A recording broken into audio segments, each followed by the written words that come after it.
Okay, welcome back everyone. This is Mr. Cati. Now I've been out of town for a few days.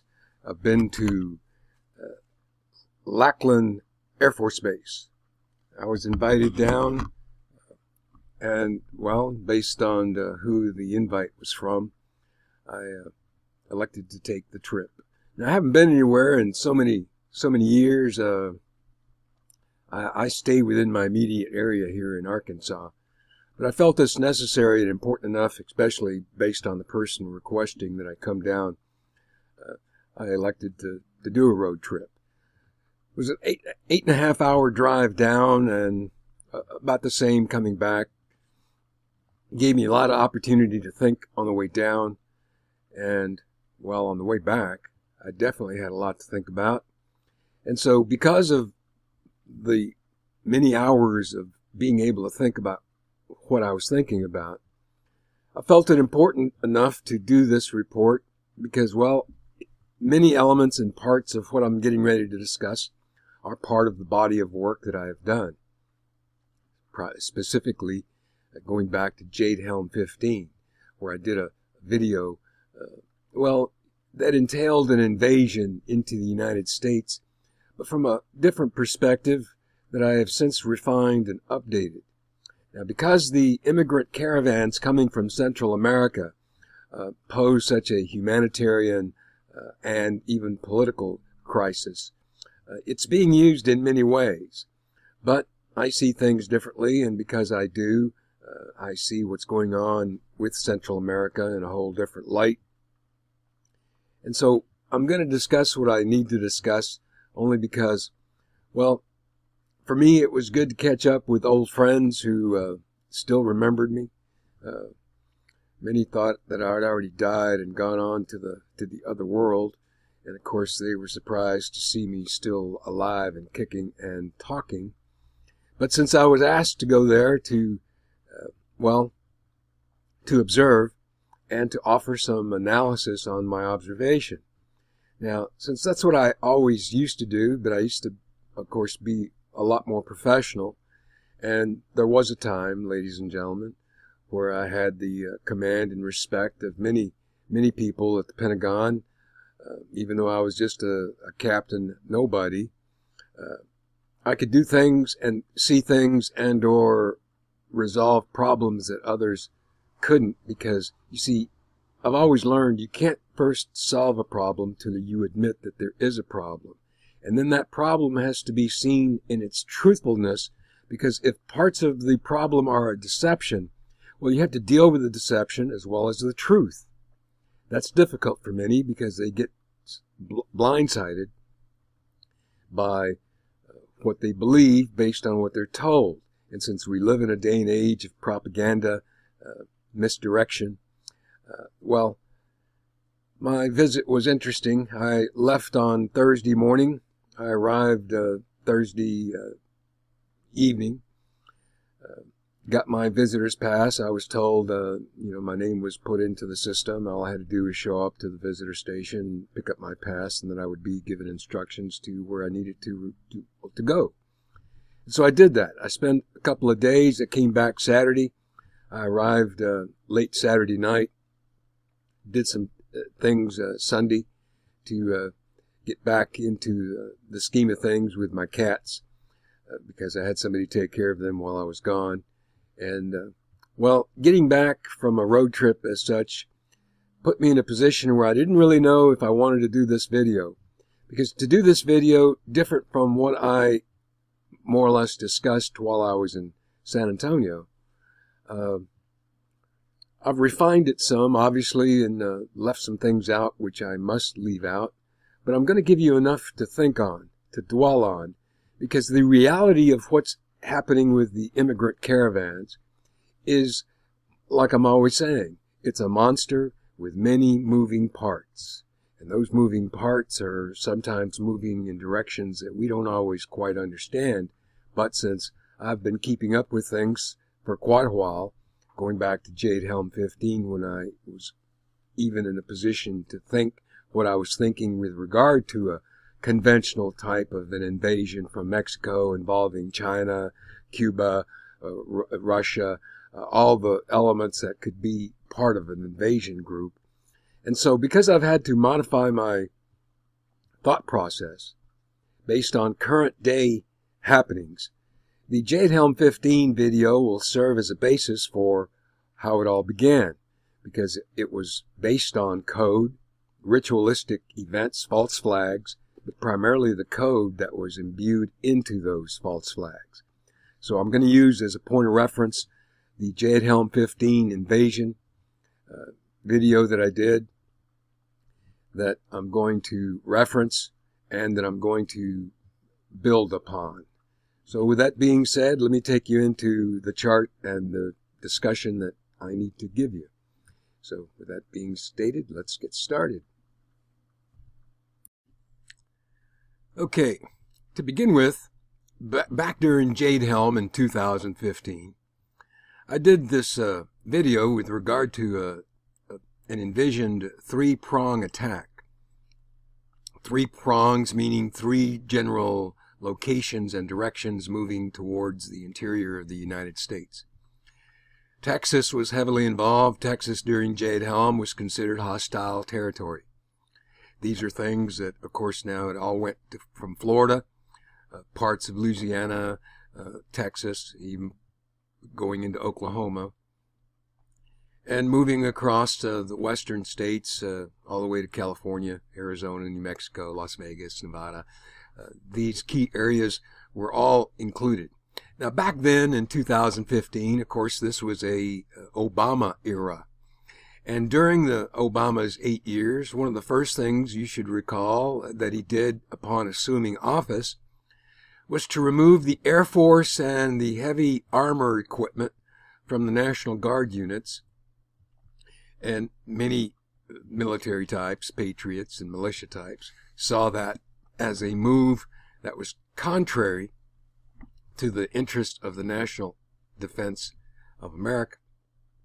Not only was it counter to allowing the states the freedom and latitude to do what they wanted to do, but Obama's rules and regulations took away jets, howitzers, things that could be used, obviously, refurbished and or used in a time of conflict. Many people saw what Obama was doing, and as I stated for many years, before he was elected and during the 8 years he was elected and after he lost, after he was gone and Hillary lost, I stated that Obama's role during his key time was to not help us win a future war, but his job was to help us lose the next war. Now, you have to keep that in mind, because that was the premise by, it's what was always in my head with regard to Obama. But okay. Now, the Walmart closures way back in the day during Jade Helm, those Walmart closures that were supposedly going to be closed for 6 months, were at key strategic locations that I had marked on this map, and which is what allowed me to see the areas of interest that created this three-prong attack from the south. Not only from Florida, from the Gulf Coast side, Atlantic and Gulf Coast, but also the Mexican and the Gulf Coast, Houston, this entire area, all the way to the West Coast, that would include parts of Baja California. Now, this map was key and critical, and it is probably one of the last videos. Well, I have had others, but not videos that went as viral as this one. It did receive hundreds upon hundreds of thousands of views. And many people, the thinkers, appreciated it. The non-thinkers didn't know what to think, still don't know what to think. And that's because, well, I hate to tell you, it's because you can't think. Now, if you are a thinker, many people saw relevancy in many things that I was putting out, even though I was putting it out as conjecture, speculation based on a code and an observation of numbers within false flag events that had been occurring, and which Jade Helm itself was coded in so many ways. It had their symbol, the wooden shoes, the dagger, all kinds of things that were involved. And Jade Helm, as a reminder, Jade Helm 15, is when they released the artificial intelligence. Now, this is when they claim they actually implemented the AI necessary to begin surveilling all of Americans for the potentiality of us being the terrorists. Because, well, in a modern day conflict, the terrorists wouldn't be wearing uniforms, and so the terrorists would look just like a regular American. They would look like the rest of us, for the most part. Okay, now, because there's a secret science involved, and because there's secret technology with weapon systems, we also have to, in view of that, consider a mass mind control capability that is used regionally and sporadically for various reasons. And we also have, of course, the ongoing mass surveillance that's only getting worse and worse because, well, social media has been, they've discovered where everybody could communicate, and all those venues of communication have more or less been shut down. Now, before they shut down the venues, they began shutting down the individuals by taking away their channels, banning them, and or, just eliminating their accounts because of supposedly violations of terms of standards, community standards. Yeah, right. Everyone sees it as a crackdown on our ability to communicate, and that's exactly what it is. But okay, now, recently, we've heard all the stories of Guatemalans, Hondurans, this invasion of caravan of immigrants coming from deep in Central America, pushing their way into Mexico to make a move towards the borders of America, as we're told, because they wish to seek asylum. Now, those are things we're going to hear, and so, yes, there are obviously elements within the caravans that this would be applicable and would be true. But there's also much more going on within these caravans than meets the eye. And while politicians, the Democrats, and the media will scoff and try to discredit anyone who says that this is a serious issue, and here lately when Obama was talking against Trump as if Trump is fear-mongering, that was clear and convincing proof, because Obama is a renowned liar. Remember? He said you could keep your doctor. You were going to save money. Yeah, right. Okay, now, Obama talking about these immigrant issues isn't being seen in the way that it needs to be seen from the national security perspective. And as a president, not even introducing any national security elements in his discussion, clearly says that he was biased and leaving out all the things that a president should consider, which Trump is considering as part of what's going on in South America, Central America, and south of our southern border involving Mexico. Now, okay. Back then, because it was an Obama thing, I need to remind you that I stated, because I did a number of videos with regard to biomass technology. And this is merely a reminder because, you see, during the 8 years of Obama funded biomass technology in a very big way. Once again, private corporations serving his needs because they're getting paid billions of dollars to do so in cooperation with FEMA, Department of Homeland Security, and any number of other agencies, where biomass as a technology is where they take anything organic and convert it into a fuel. Now, that's technical talk, scientific talk. Let me just get down to the nitty-gritty. Human bodies, if you were to have hundreds of thousands, if not millions of bodies, you could biomass them and convert the corpses. Not only would you be disposing of them, but you would be converting their tissue and everything into a fuel, a biomass fuel, like diesel.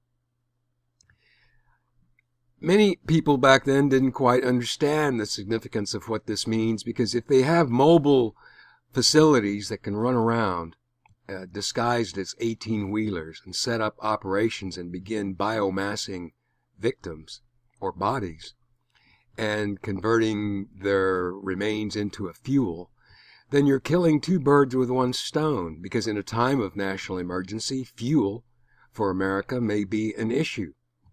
And so the government's not going to worry, because they're going to take bodies, whether they create the dead bodies or merely use and process the dead bodies by whatever means they ended up dead, is another issue. But biomass technology is something that you should look into, and it's been around since early Obama, I believe 2008, 2009. I did videos on this. And of course, once again, if it's too far-fetched, it goes over the heads of people. But I had to include it because, you see, I included it. You see, the trident, this three prongs, this trident, later I would discover, just as part of research, the largest crematory corporation, that's their symbol, this trident. The largest corporation, and they build facilities to cremate bodies. Now think about that. But see, cremation isn't really what they need if they're going to use the bodies for some ulterior purpose in a time of national emergency. So biomass technology, converting dead bodies into fuel, is something that I'm going to mention because you need to be aware of it. It's a reality. It exists. And I stated way back then that it would be used, if necessary, at a time of their choosing. Okay, now, I compare and I use the analogy of a Mexican standoff, because a Mexican standoff, as defined, is normally three or more people that are, well, they're in a predicament where it's, you can't win. Now, let's just view this from a numbers perspective, just so that you get the gist of where I'm going with this Mexican standoff. Three parties, and I'm using as an example three, although it could be many more, and it is in reality, but I'm using three as a teaching point. Three groups. I envision and see these three groups as the red team, the 923 crowd, and the blue team, the 924 crowd. The Trump crowd, the Bush, Clinton's, Obama's crowd is the red team.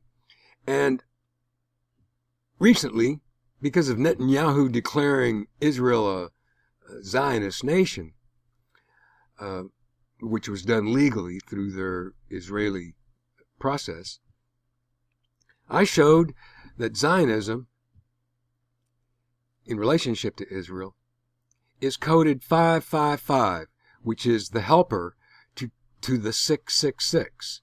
But I must remind you, because although I'm not going to go into, because it's a lot of code, a lot of previous material, but 555 came about as a result of understanding and showing in the code that Zionism was coded 23, 23, 23. 3 23s are 69. 69 is part of the secret science involving Tesla 369. 69 is also 6 plus 9, which is 15. 15 is 555, and 555 is what's being used in our reality to usher in and bring about 666. Now it's raining, so if you hear pitter-patter, can't help it, it's Mother Nature. But okay, 555, Israel, is helping to bring about 666. Now, I've stated many times, many you don't like, to hear this, but the red team is one group. The blue team is another group.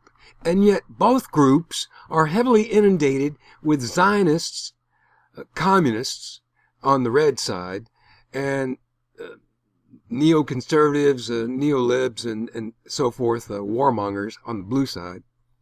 But both sides are heavily inundated with Zionist players, corporations, interests. Now, you got the red team.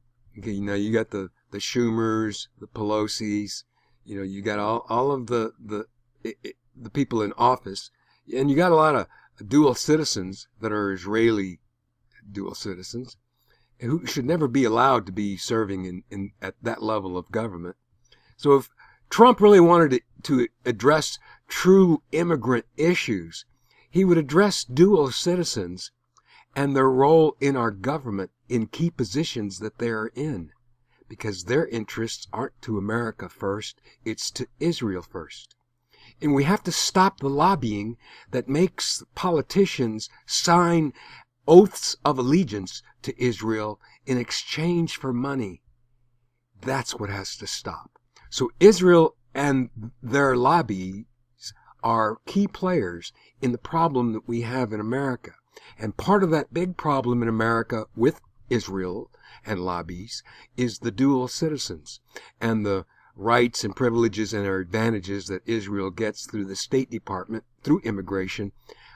Whenever their Mossad agents want to come over, they usher them in easy as can be, because the State Department is inundated with Zionist elements who are, once again, dual citizens. They're atheists, but they're Zionists in support of Israel. That is the key underlying key problem in America that sooner or later will be addressed. Whether Trump does it or whether the public does it is another matter. I'm hoping Trump does it, because let's go back to this chart.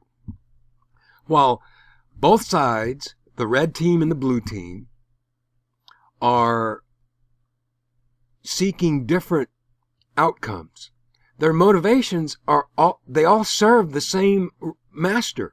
You see, the red team and the blue team is nothing more than the right boot and the left boot of the same person trying to stomp you out. The red team wants to do it one way.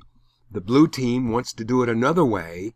Both teams are being orchestrated by 555, which is Israel, in such a way the only group that benefits, irrespective of blue team or red team, irrespective of what Trump is doing or not doing, he's doing things counter to the red team. Now let's discuss this, because this is something nobody discusses.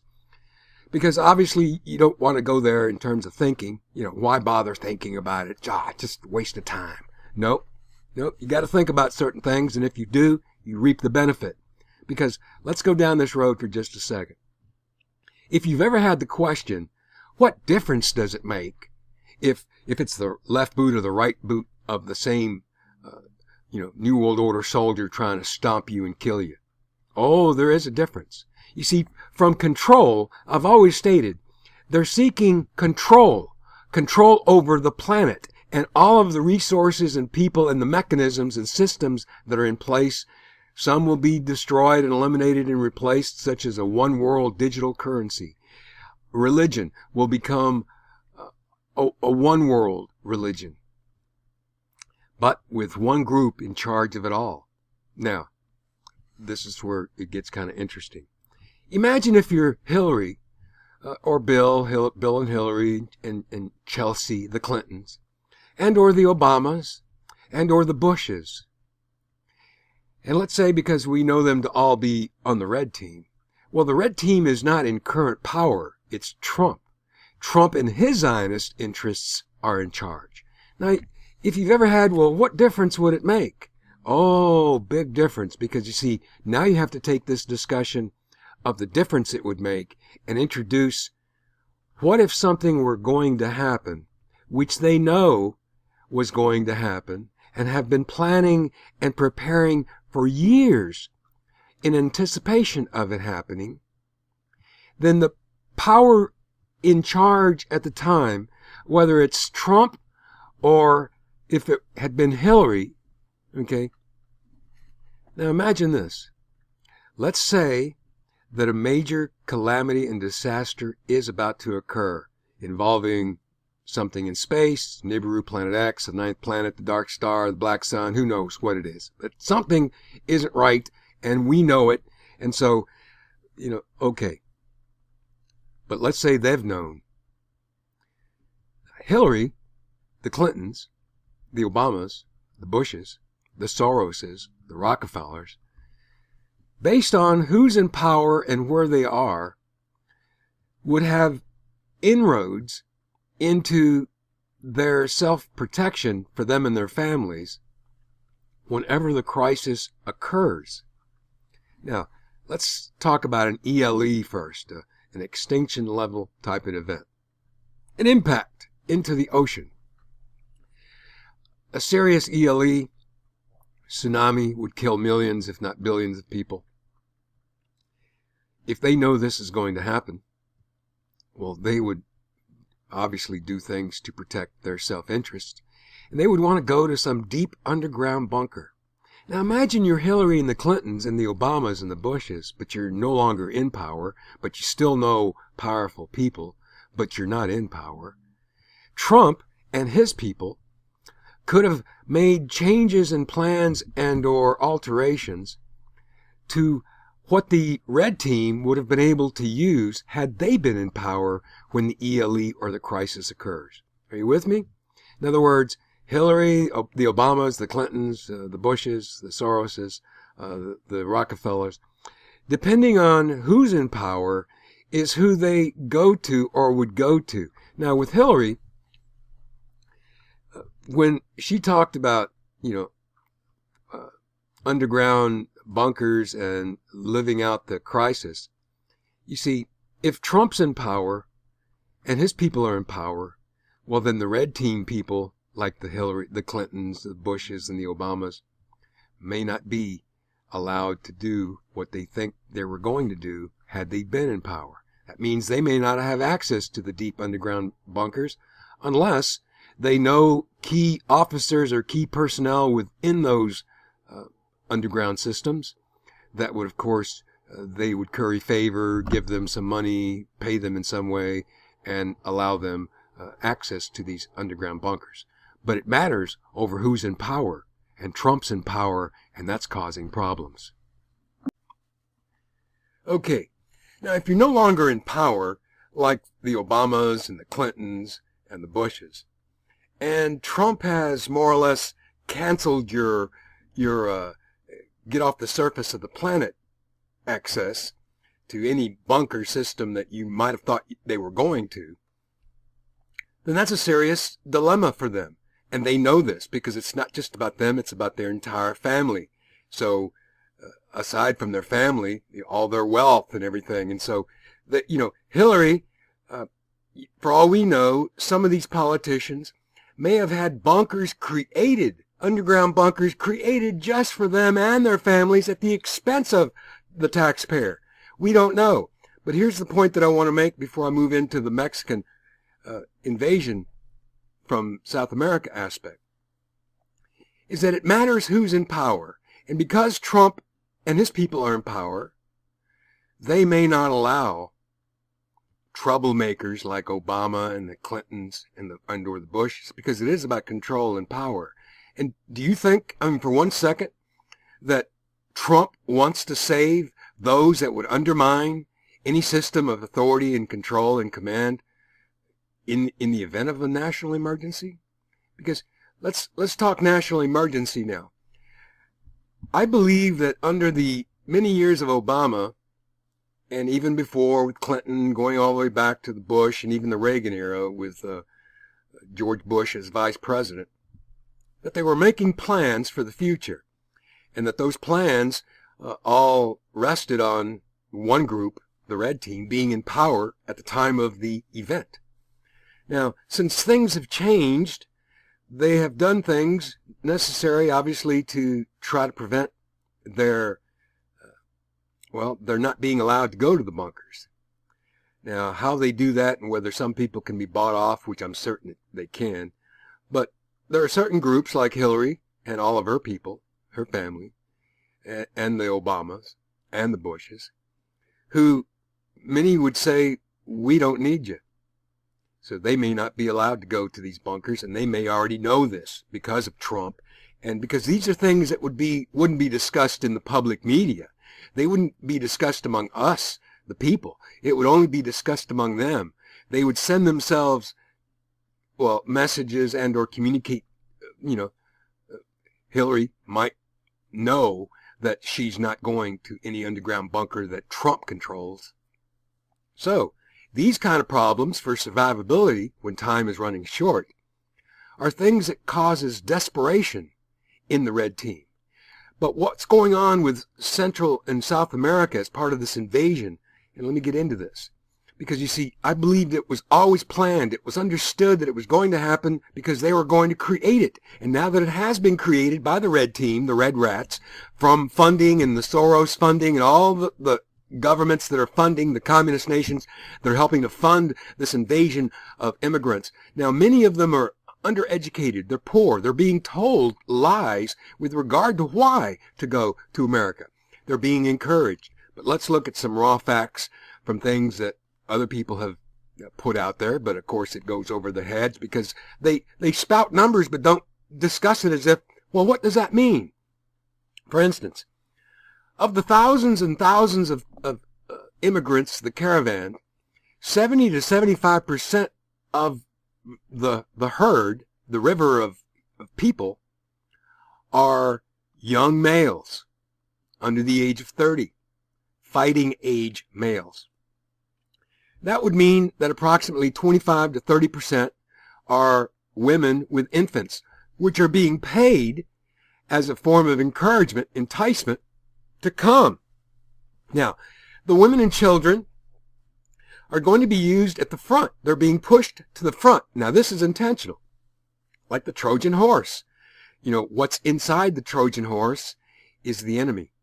Now, let's talk about, because you see, when the media scoffs and talks about ISIS elements and, you know, gang members and, you know, as if, oh, that's just fear-mongering. Oh, no, no, no, no. No. You see, many elements and groups within our government have known since Trump came into office, because I've been stating for quite a while, Trump's been doing things along the border, moving troops, equipment, logistics, preparing things that were always seen and perceived as for the wall. Okay, for the wall. No, no, no. He was doing things in anticipation of a national security issue that he knew and others like myself suspected back in 2015 were going to occur. Now, back then, I merely saw it as a military type of, conventional type of an invasion with military troops, you know, a Red Dawn where the airborne troops come in and, you know, and this kind of conventional. What I didn't consider was the human invasion element as a Trojan horse being used to push women and children to the front to create the humanitarian and political problems that will ensue. Because now I'm hearing stories of militia groups headed to the border to help support, you know, those troops and farmers and people along the border. Now, while there's a positivity to that from a humanistic perspective, it can be used two ways. And that dualism is what nobody seems to understand. While, yes, women and children are being used. And now, are they continuing to traffic children? Yes, because, you see, most people lose sight of the fact that it was under Obama. It was an Obama ruling that allowed immigration to separate the children from the families. Obama created that separation of the children from the families. And that was part of the criminal enterprise that human trafficking has become on a global basis, because it's a multi-billion-dollar operation a year. Just human trafficking, let alone sex, drugs, arms, and all the other things, organ harvesting. So, Obama is who separated the children from the family members. So to hear Obama talk these days makes me want to vomit. Okay, he is such a liar, and, well, he is what he is. I see him for what he is, and he never, ever deceived me, ever. Now, okay, because the women with infants are part of a frontal push, there are those that can envision that perhaps there will be clashes. Yes, there will be clashes. Violence will be used against the military, the police, the border, the immigration, whoever's at the border. They will try to storm and create the scenario that the media will feed on and always be talking about the children, humanity. There's no compassion. Oh, you got the Pope and Roman Catholics now and bishops talking about we need to show compassion to these immigrants. Yes, while part of that is true, we don't have a true immigrant issue. We have a immigrant issue being used as a disguise for an invasion of, well, within these thousands and thousands of immigrants, coming from wherever they're coming. There's a category called SIAs, Special Interest Aliens. Now those are, for instance, because they're not hard to identify, the MS-13 gang members. Now, you can't put on tattoos as an MS-13 and pretend to be MS-13. And you can never be ex-MS-13. You either are or you're not. And if you are, and you are decorated with all the tattoos, then you always will be MS-13. That's one group. A second group being rumored as being spotted and identified within the thousands of immigrants are Cubans. Cubans of, once again, a fighting age. Well, they could be Cuban military in civilian clothes, very simply put. So we have gang members, and we have possible Cuban military pretending to be immigrants in civilian clothes. And so if you think through this process, there comes a point in that thought process where if in fact they're wishing to create problems at the border through clashes. Now, we could have groups attacking militia groups, killing them. We could have terrorists killing farmers along the border, blaming it on these Mexican immigrants. And we could have militia groups pretending to be militia groups who kill both militia groups and or Mexicans, so that both, in other words, there are so many ways that the humanitarian interests can be undermined by liars and deceivers pretending to be who they're not. And who does that the best? Israel. Okay, now, so with militia groups going to the border, I can understand why they would want to, but therein lies a tricksy, because I believe they could potentially be used to be blamed as part of creating violence against women and children, when the violence could very well be coming from the immigrants themselves. But what would they need in order to do all this violence and to be invaders attacking people? They would need weapons, arms, and ammunition. Okay, now, listen up. At present, if there are thousands of Cubans and or many MS-13 gang members within the body of immigrants coming our way, there would have to come a point where the Cubans and the MS-13 types would have to acquire weapons. Now, buses, trucks, 18-wheelers have been seen helping the caravan move, by carrying, obviously, as many people as trucks can haul. But at some point, you see, because they've had many years to plan, there has to come a point in this invasion where the Cubans and the MS-13, they acquire the weapons. Now, they could acquire them they could be put into the buses and or the transportation means, and so they get on without any weapons, but all of a sudden they come off with weapons. That would have to be timed at a very specific point, because the weapons and the ammunition is key to this. You got to keep that in mind. At present, they're all on foot. It's not an airborne Red Dawn invasion with Cuban forces flying in armed to the teeth. No, Cuban elements infiltrating through the immigrants, along with MS-13. Of course, MS-13 can be identified. Now, they know this. They know that when they get to the border, and if they were to try to process, that their gang status is going to be contrary to anything America would want to do for them. Now, Obama and the Democrats would be different, but Trump's a little bit different. But okay, at some point, the invading army has to acquire the arms and the weapons and the munitions necessary to include communications, equipment, everything necessary to conduct small-scale conventional operations along the border, killing American troops, killing American families, farmers, killing militia, and killing women and children as a means to then blame against American forces or militia forces. But they need the weapons to be able to do this. And while there are stories that they're going to steal weapons from they're going to kill the military and or militia members and take their weapons. Okay, that might occur on a very small basis, but that still would not be the amount of weapons and arms necessary to conduct the type of operation that's currently ongoing and moving our way. So, the ISIS camp that was across the border way back in 2015, and other things that the Chinese were helping, there were camps, Chinese camps with military forces that were in Mexico.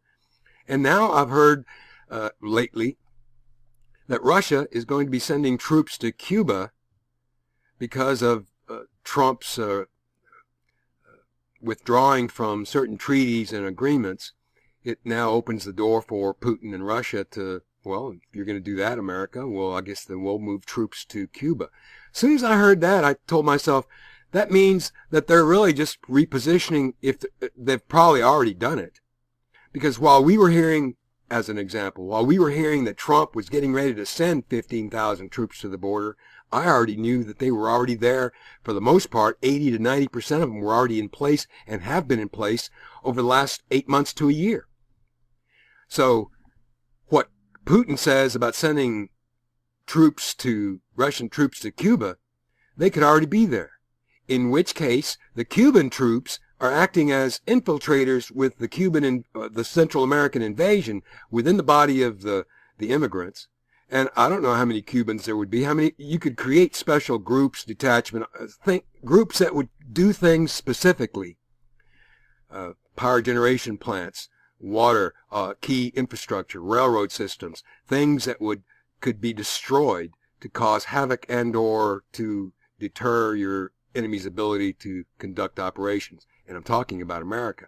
And Texas being hostile all the way up to a certain part of Oklahoma, where the tip of the spear was supposed to, that's how far it was supposed to come. Now, if they knew and were anticipating this, then this was way before Trump was even in office. So I knew that from the moment Trump took office and started doing things along the border, that a lot of it had to do with national security, let alone the drugs and the human trafficking that's being conducted along the southern border with the approval of Mexican government and the drug cartels. So many things, you see, you have drug cartel interests, you have Mexican politic interests, you have Central and South American political interests, you have Mexico and groups that want to reclaim areas of the United States as theirs. Now, none of that's ever going to happen unless we just allow them to come in and take over, and that's not going to be allowed to happen. Trump is at least making steps in that regard. But see, he's being kept busy. Trump and his people are being kept busy dealing with the realities of the red team and everything they've done and those red teams before them. So while Trump is in fact trying to undermine those systems and negate many of the evil things that have been planned, it doesn't mean that Trump and his people have any better plans for us than the red team. They're just different plans. Now, whether one group wants to eliminate you because you don't think like they do, ergo, we don't need you, as opposed to some other group who says, well, we really don't care what you think as long as you comply with what we tell you to do, and you can become our slave labor until we elect otherwise. Now, if they can do that and get people to do everything willingly under a system of where we think, we can order pizza, we can go to the grocery store, we can watch TV day and night to our little heart's content, those are things that are just the mind control aspects that keep people distracted from the truth. And that's not going to change. But what's going on in South and Central America, you see, the Cuban and Russian forces could very well be the element that, like I always suspected way back when, would be the Florida through Louisiana through Houston. That would be the Atlantic Gulf Coast approach for Cuban and military forces. However, since they've already begun the caravans moving, the immigrant caravans moving through Central America up to Mexico, Mexico becomes the staging point. Now, there are many discussions as to where some of these caravans are going to go in terms of where they're going to approach the border, what bridges and or entry points are going to be inundated with thousands of people. But wherever those points are determined to be, they will push the women and children up front so that they can become victims to any abuses that are, even if they start tear gassing, it'll be the women and children, and you'll see the media play to this so that they can try to undermine the actions of what Trump and his forces are doing, never quite understanding that they're protecting the national security of an invasion force that every politician should at least acknowledge is very possible. And because Trump receives briefings, he receives some of the same briefings the senators and congressmen brief, national security-wise. So for them to play stupid and say you're fear-mongering, that Trump is fear-mongering, no. That just says that they're not smart enough or that they're outright lying, and so they're a little bit of both. They're really not smart enough to know that they are lying, and if they do know they're lying because of a political ideology, one group over the other.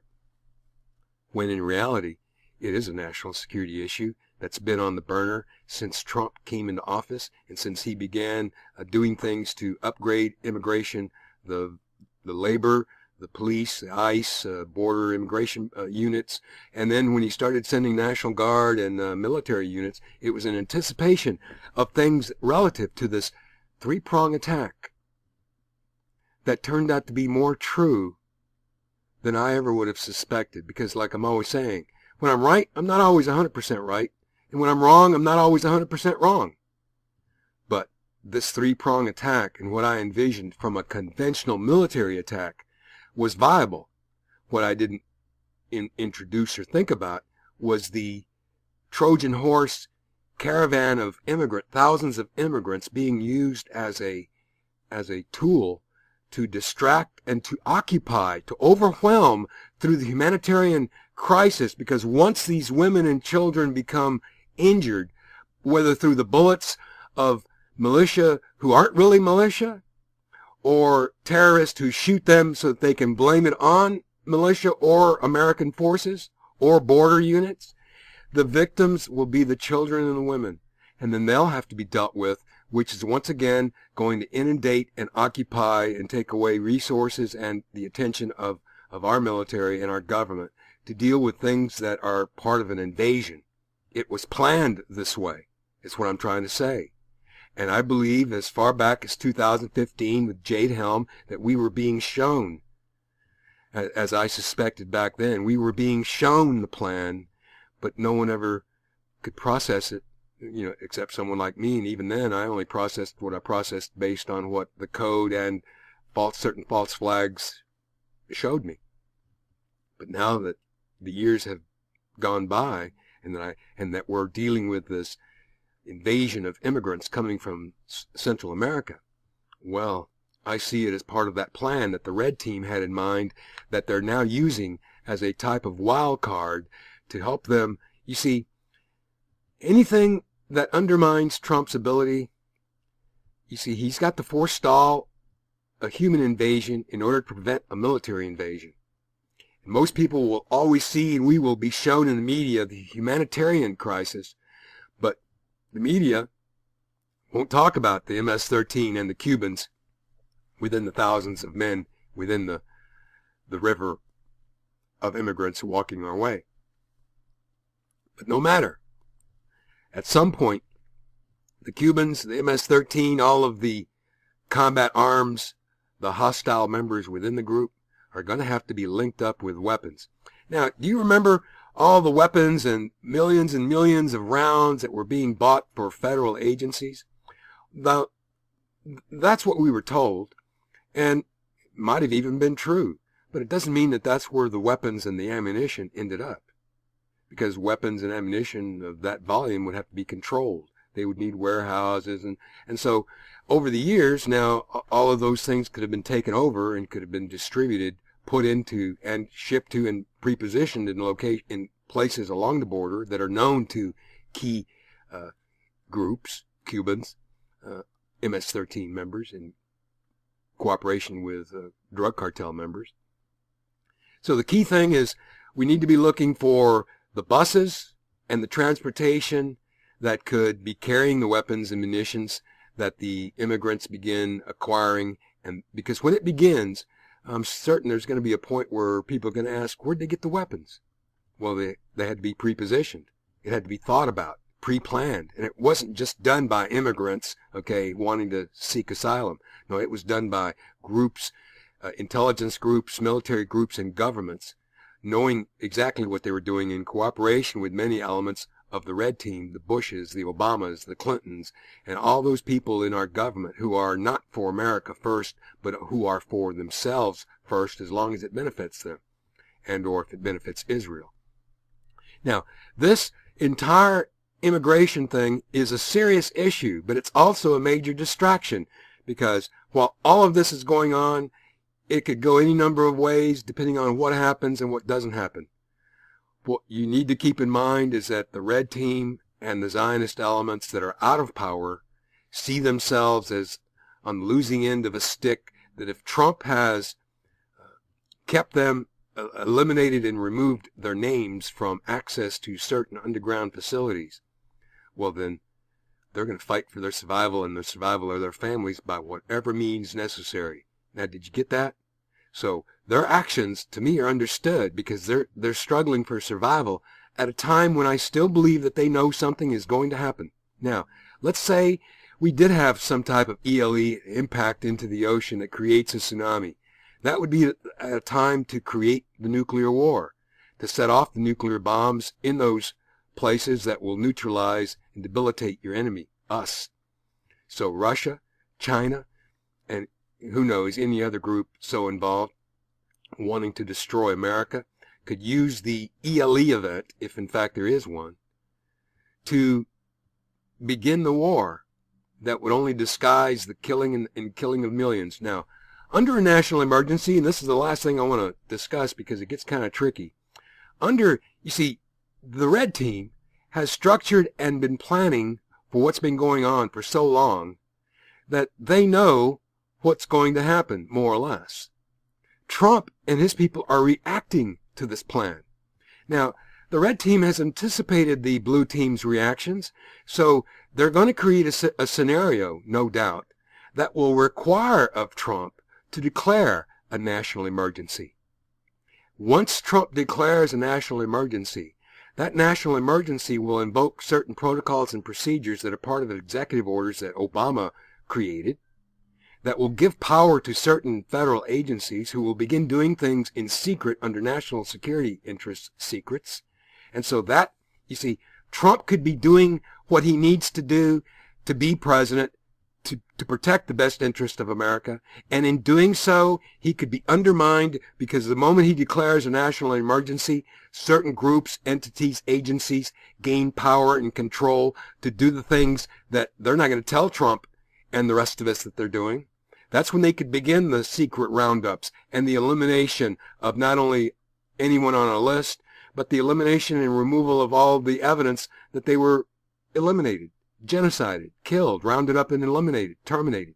Why? Through biomass, where you get rid of the body and convert it to a fuel. Because if we have a national emergency, global ELE or otherwise, or even a large-scale type of military operation invasion, fuel from the Middle East, oil, could be a significant factor.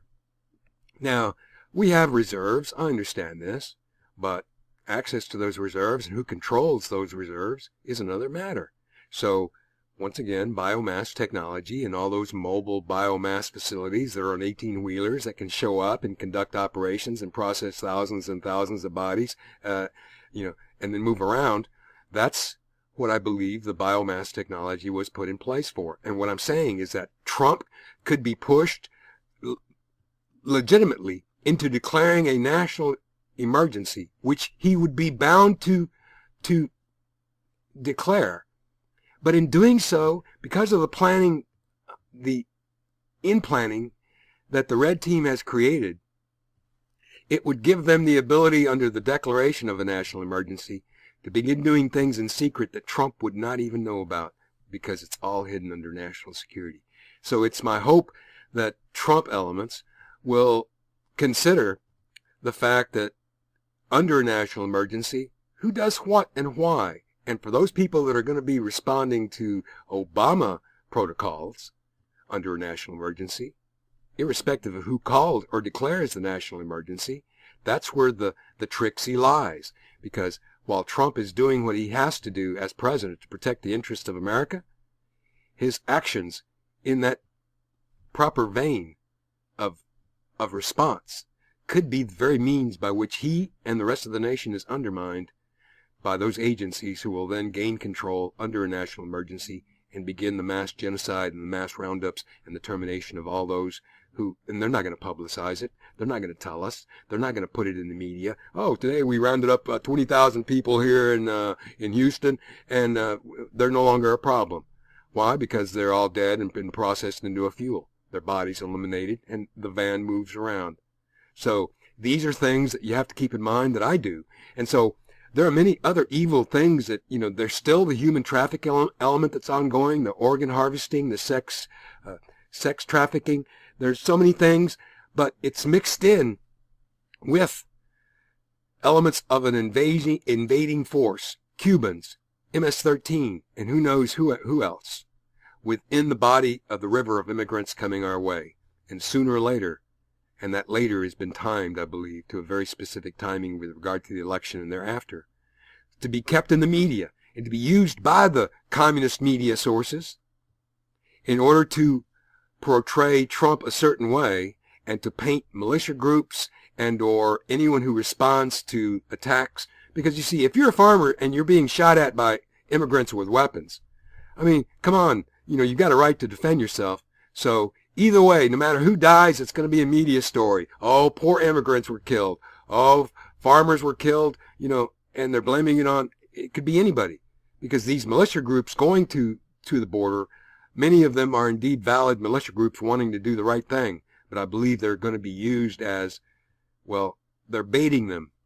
They're moving them and they're getting them to come to help at Trump's request. But they could be used as a red herring to then use the militias, or to at least blame the militias, to have groups look like militia members killing immigrants and or killing military and or killing immigration, National Guard, killing American forces, killing Americans, period.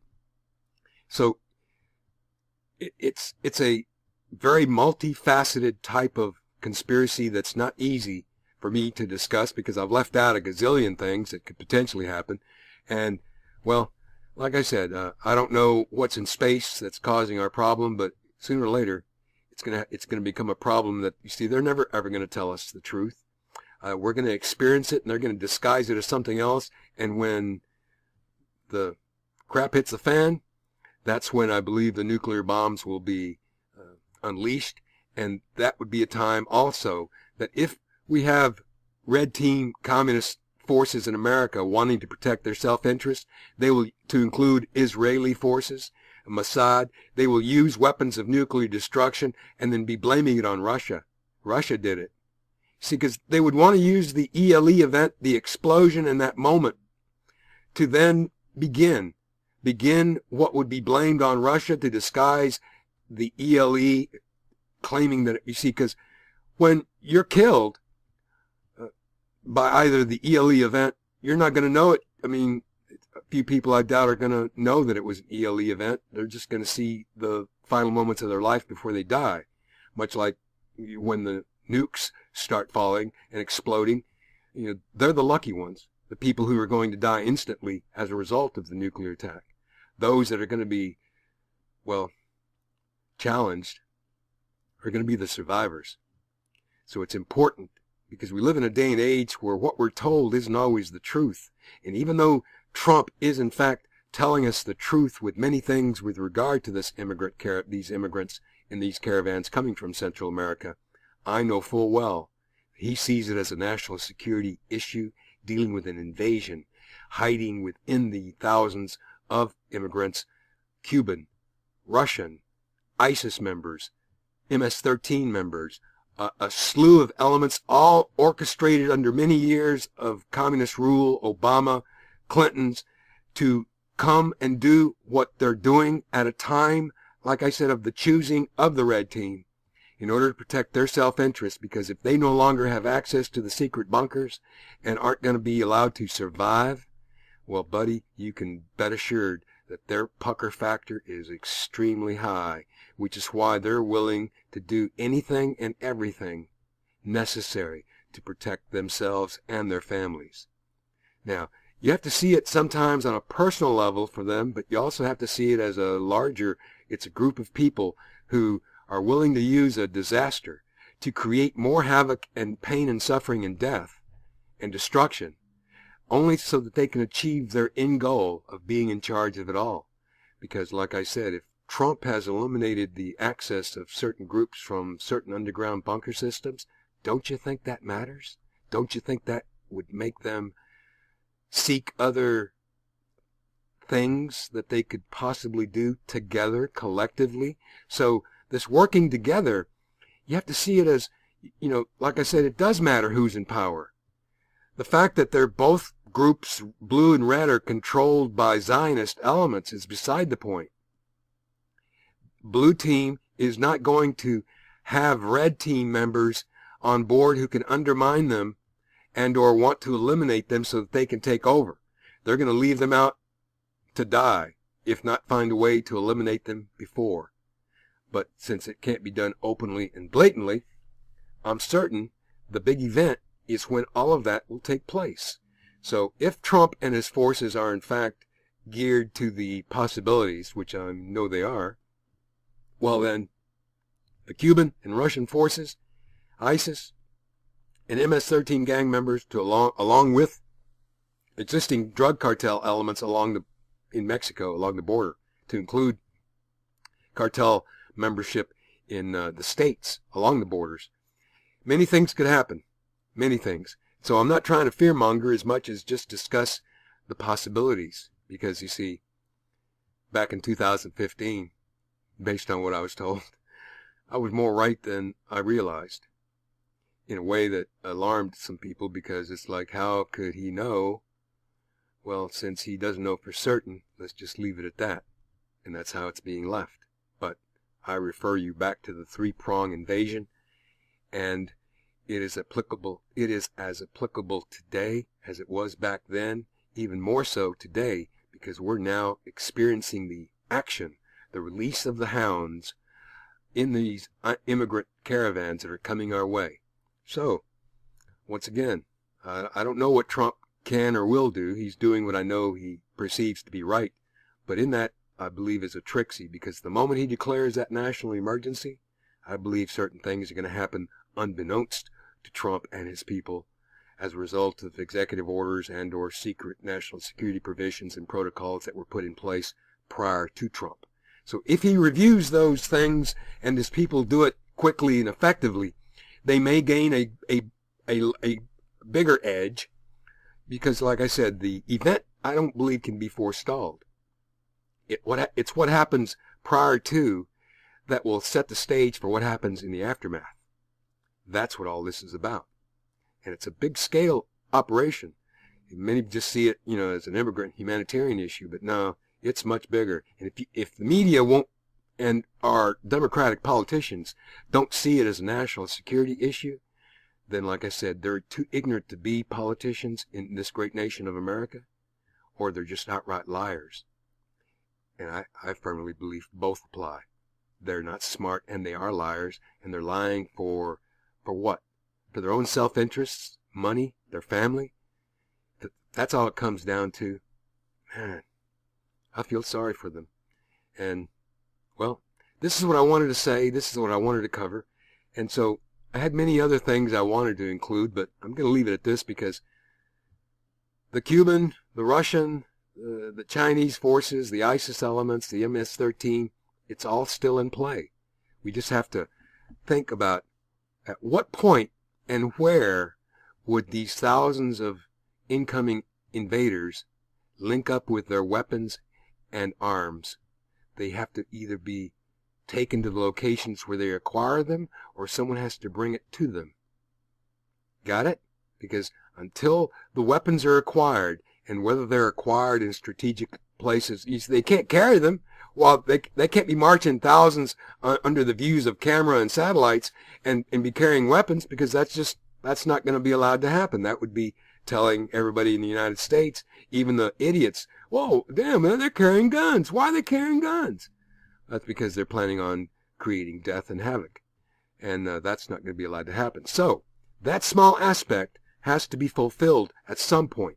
Prepositioned, stockpiled, and or some logistics means where the arms and munitions are given to them at certain points along. You see, they're going to have to get to those points where they're planning on forming to do their crossover into the United States. They're storming the bridges and the immigration troops. And wherever that takes place, in close proximity, thereabouts would have to be where the arms and munitions would have to be issued and or picked up and acquired. You got to keep that in mind, because at present they're unarmed, but they're coming. At some point, they're going to come far enough to then receive their weapons and munitions and become the invading army that they are, under the Trojan horse of a humanitarian immigration caravan seeking asylum. And many of them have been lied to come here. So, you know, what they're told, I don't fault the children and or the parents wanting to seek a better life. You know, free benefits, free this, free that. If you heard all that, I mean, I don't know too many people who wouldn't, you know, when you're hungry and someone's promising you food, well, you go check it out. If you need work to provide for your family and someone promises you jobs, you go check it out. So they're just being humanistic, but they're being used. And many groups are planning on using them in a vile and despicable way, because the women and children will become victims, the sacrifice victims of an invasion. Now, that's where we are today. So until next time, this is Mr. Cati saying thanks for watching. Have a great day.